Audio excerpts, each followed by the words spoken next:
কি করে বুঝবেন মৃত্যুটা ভালো হলো?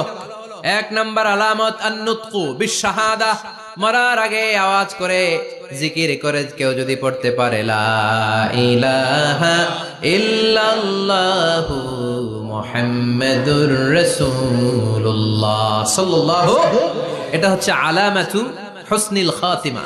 আপনার মৃত্যুটা যে ভালো মৃত্যু হয়েছে এটার আলামত। কি মৃত্যু? সবাই বলেন ভালো মৃত্যু আমরা চাই কি চাই না? ভালো মৃত্যুর এক নাম্বার আলামত কালিমা পড়ে যদি মরতে পারে। বিশ্বনবী বলেন মান কানা আখিরু কালামিহি লা ইলাহা ইল্লাল্লাহ, যে ব্যক্তির সর্বশেষ কথাটা হবে, বাক্যটা হবে লা ইলাহা ইল্লাল্লাহ, দাখালাল জান্নাহ, সে জান্নাতি হয়ে যাবে। সুবহানাল্লাহ পড়েন। এরপরে বিশ্বনবী বললেন আল মুমিনু ইয়ামুতু বিজাবি ইরকিল জাবিন, মুমিন যখন মারা যায় তার কপাল ঘেমে যায়। সুবহানাল্লাহ পড়েন। হাত ঘামে না, পা ঘামে না, মুমিনের কপাল ঘামে। সুবহানাল্লাহ। এজন্য কেউ মারা গেলে কপালের মধ্যে হাত দিবেন, দেখবেন ওই ঘামের মধ্যে একটা জান্নাতি ঘ্রাণ আছে। সুবহানাল্লাহ। আল্লাহ, আমরা যখন মরে যাব আমাদের কপালটা যেন এরকম ঘেমে যায়। আমিন পড়েন আর জোরে আমিন। আল মুমিনু ইয়ামুতু বিআরাকিল জাবিন, মুমিন মারা গেলে তার কপাল ঘামে। কপাল ঘামলে বুঝতে হবে এটা ভালো মৃত্যু, ঈমানি মৃত্যু। চিল্লায় বলেন ঠিক কি না? এরপরে বিশ্বনবী বললেন ফি লাইলাতিল জুমা, জুমার রাতে যদি মরে, আও ফি শাহরি রমাদান, কিংবা রমজান মাসে যদি মরে, আও ফি সাফারিল হজ, কিংবা হজের সফরে যদি মরে। বাংলার জমিন থেকে অনেক হাজিরা হজ করতে যায়, অনেকে ওইখানে যে আরাফাতের ময়দানেও মারা যায়, এরকম হাজি আছে না নাই? খুশনসিব, এটা খুশনসিব। আলহামদুলিল্লাহ পড়ে। এরপরে বিশ্বনবী বললেন মাউতু শাহাদা, আল্লাহর রাস্তায় জিহাদ করে কালেমার বাণীকে উপরে তুলে ধরার জন্য কেউ যদি শাহাদাতের পেয়ালা পান করে, শাহাদাতের মৃত্যুর চাইতে ভালো মৃত্যু আর হতে পারে? শাহাদাতের মৃত্যুর চাইতে শ্রেষ্ঠ মৃত্যু আছে নাকি? কথা বলেন। আমরা শহীদ হতে চাই কি চাই না? আমাকে শহীদ করে ওই মিছিলে শামিল করে নিও, আমাকে শহীদ করে সেই মিছিলে শামিল করে নিও, যে মিছিলের নেতা মীর হামজা, খোবায়েবে খাব্বাব, আল্লাহর কাছে তারা অতি প্রিয়, শামিল করে নিও, আমাকে শহীদ করে সেই মিছিলে শামিল করে নিও। পড়ে না? শাহাদাতের তামান্না যেই মুমিনের অন্তর নাই, অন্তরের ভেতরে নাই, ওই লোক কি মুমিন হতে পারে নাকি? মান সাআলাল্লাহ শাহাদা, বিশ্বনবী ফরমান যে ব্যক্তি আল্লাহর কাছে শাহাদাতের মৃত্যু চায়, বাল্লাগাহুল্লাহু মানাজিলাশ শুহাদা ওয়া ইন মাতা আলা ফিরাশিহি, কেউ যদি আল্লাহর কাছে শাহাদাত অন্তর থেকে কামনা করে, রব্বুল আলামিন ওই ব্যক্তিকে শাহাদাতের মর্যাদায় নিয়ে যাবেন, যদিও সে বিছানায় পড়ে পড়ে মারা যায়। বিছানায় পড়ে মারা গেছেন, কিন্তু অন্তরে কামনা ছিল আল্লাহ আমারে তুমি শহীদ হিসেবে কবুল করো। শহীদদের কাতারে আপনারা দাঁড় করায় দিবেন কে? ওমরে ফারুক বলতেন আল্লাহুম্মা রযুকনা শাহাদাতান ফি সাবিলিক, ও আল্লাহ আপনি আমারে আপনার রাস্তায় শহীদ হিসেবে কবুল করেন। ওয়ারযুক মাউতি ফি হারামি রাসূলিক, পৃথিবীর কোন শহরে মরতে চাই না, বিশ্বনবীর শহর মদিনা শহরে আমার মৃত্যু কবুল করেন। আমিন। ওমরে ফারুক কই মরছে? কথা কও। ফজরের জামাতে ইমামতি করতে গিয়েছেন মাওলাল মুগীরা আবু লুলু আল মাজুসি, মাওলাল মুগীরার আঘাতে অ্যাসাসিনেটেড বাই মুগীরা, স্টেবিং করেছে। এখানে তিনটা আঘাত করেছে, একটা এখানে, একটা পাজরে, একটা নাভির মধ্যে, নাভি কেটে দুই ভাগ। ওনাকে খাবার দেয়া হলো নাবিজ, দুধ মাখানো নাবিজ। ওই নাবিজের দুধ নাভি দিয়ে বের হয়ে যায়। উনি বললেন কে মেরেছে আমাকে? বলল অগ্নি উপাসক। শুকরিয়া করে বললেন আল্লাহ আমারে কোনো মুসলিম মারে নাই, কোনো মুমিন মারে নাই। উনি বেহুশ ছিলেন, হুশ ফিরে সবাই রে বললেন আসল্লান নাস, ফজরের যেই নামাজটা আমার ইমামতিতে শুরু হয়েছে, এক রাকাতের পর আমাকে মারা হলো। এবার আমাকে বলো আমার নেতৃত্বে যে নামাজটা শুরু হয়েছে, নামাজটা ঠিক মতো হয়েছে কিনা? সুবহানাল্লাহ। আমারে কে মারলো? কে তোমাদের খলিফা হবে? কি হবে আমার আব্দুর রহমানের আব্দুল্লাহর? এগুলো নাই। প্রথম কথা ছিল মানুষরা নামাজটা পড়েছে কিনা। সুবহানাল্লাহ। এজন্য শাহাদাতের তামান্না সবচেয়ে বড় তামান্না, চিল্লায় বলেন ঠিক কিনা। এরপর বিশ্বনবী বললেন মুরাবিতান ফি সাবিলিল্লাহ, মুসলিম রাষ্ট্রের পাহারা দেয় যারা বর্ডার গার্ড। আমাদের দেশের বর্ডার গার্ডের কি বলে? আগে বিডিআর ছিল, এখন বিজিবি। আমার বিজিবির ভাইয়েরা না খেয়ে না পড়ে শীতের রাতে দেশ পাহারা দেয়। বিএসএফ এর গুলিতে যদি মারা যায় এটা শহীদ। সুবহানাল্লাহ। এর চেয়ে শ্রেষ্ঠ মৃত্যু আর হতে পারে?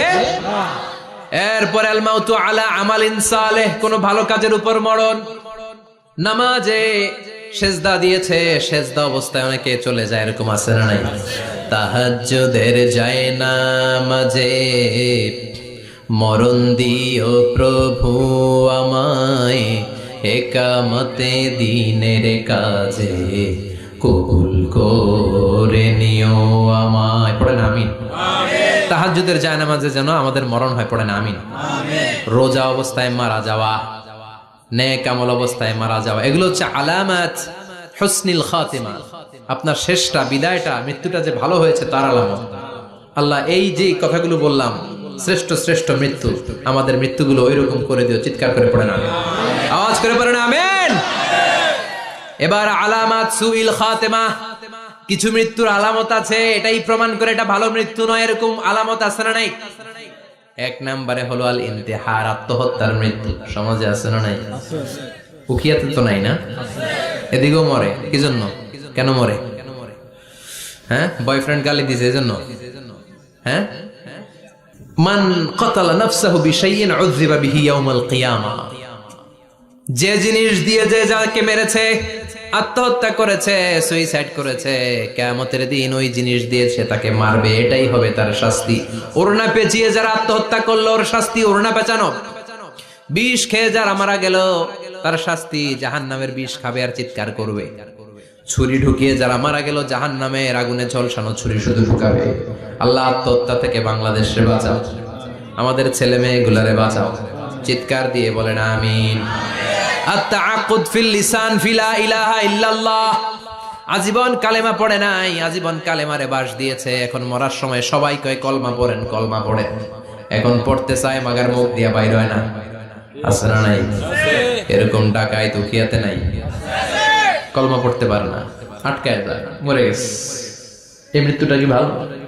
কথা বলে।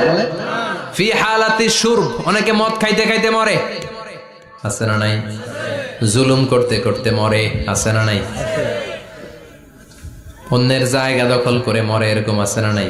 ফি হালাতি ইরতিকাবিল কাবায়ের, যে কোনো কবিরা গুনাহ করা অবস্থা যদি মারা যায় এটা খারাপ মৃত্যু, এটা জান্নাতি মৃত্যু নয়। চিৎকার করে বলেন ঠিক কি না? এরপর ফি সাখাতিল ওয়ালিদাইন, বিশ্বনবী বললেন কোন ছেলে যদি মারা যায় এমন অবস্থায় মা বাবা তার উপর রাগান্বিত, এটা ভালো মৃত্যু? কথা বলেন। গোটা পৃথিবীর বুকে মায়ের চেয়ে আপন কেউ আছে নাকি? এই মায়ের মনে কষ্ট দিয়ে ওই অবস্থায় যদি মারা যায় এই মৃত্যুটা অনেক খারাপ। চিল্লায় বলেন ঠিক কিনা? এজন্য মায়ের সাথে খারাপ আচরণ করবেন নাকি? কথা বলেন। যার মা নাই সে জানে মা না থাকার কি জ্বালা, ঠিক কিনা? যখন রাত্রি নিঝুম এই চোখে ঘুম, একলা শুধু ঘরে তোমায় মনে পড়ে মাগো, তোমায় মনে পড়ে। যখন রাত্রি নিঝুম এই চোখে ঘুম, একলা শুধু ঘরে তোমায় মনে পড়ে মাগো, তোমায় মনে পড়ে। এজন্য মায়ের দোয়া সবচেয়ে বড় দোয়া। মা রেগে আছে, মা বদদোয়া দিয়েছে, বাবা বদদোয়া দিয়েছে, বাবা আপনার উপর অসন্তুষ্ট, ওই অবস্থায় ছেলে মরলে এটা কি ভালো মৃত্যু? এরপরে স্বামী যদি নাখোশ থাকে স্ত্রীর উপর, স্বামী যদি স্ত্রীর উপর রেগে থাকে, অসন্তুষ্ট থাকে, ওই অবস্থায় স্ত্রী যদি মারা যায় এটাও খারাপ মৃত্যু। চিল্লায় বলেন এটাও খারাপ মৃত্যু। এরপরে লাউ ফারিহাল মুসলিমুনা বিমাউতি, কোন লোক মারা গেলে যদি এলাকার মুসলমানরা খুশি হয় এটা কি ভালো মৃত্যু নাকি? কোন লোক মারা গেলে এলাকার মুসলমানরা যদি আল্লাহর শুকরিয়া করে এটা কি ভালো মৃত্যু নাকি? আমরা কি ভালো মৃত্যু চাই নাকি খারাপ? আমরা শাহাদাতি মৃত্যু চাই, ইমানের মৃত্যু চাই। পড়েন আমিন। এজন্য রাব্বুল আলামিন বলেন বাল তুসিরুনাল হায়াতাদ দুনিয়া ওয়াল আখিরাতু খায়রুন ওয়া আবাকা। ক্ষণস্থায়ী দুনিয়াটাকে তোমরা বড় মনে করো, এটা বড় না, বড় হলো আখিরাতের জীবন। এজন্য আখিরাতের জীবনের জন্য প্রস্তুতির দরকার আছে না নাই? মরণ হচ্ছে সবচেয়ে বড় প্রস্তুতি, মরণের চিন্তা। মান কানা ওয়াইদান ফাল মাউতু ইয়াকফি, যে নিজেকে সোজা করতে চায় মৃত্যুর চিন্তাই তার জন্য যথেষ্ট। আজকের এই আলোচনার পরেও কি আমাদের টনক নড়বে না? আজকের এই কথাগুলোর পরেও কি মৃত্যু নিয়ে আমরা ভাববো না? আজকের আলোচনার পরেও কি আমার হিসাব শুরু হওয়ার আগে আমি একটু নিজের হিসাব কষে নিব না?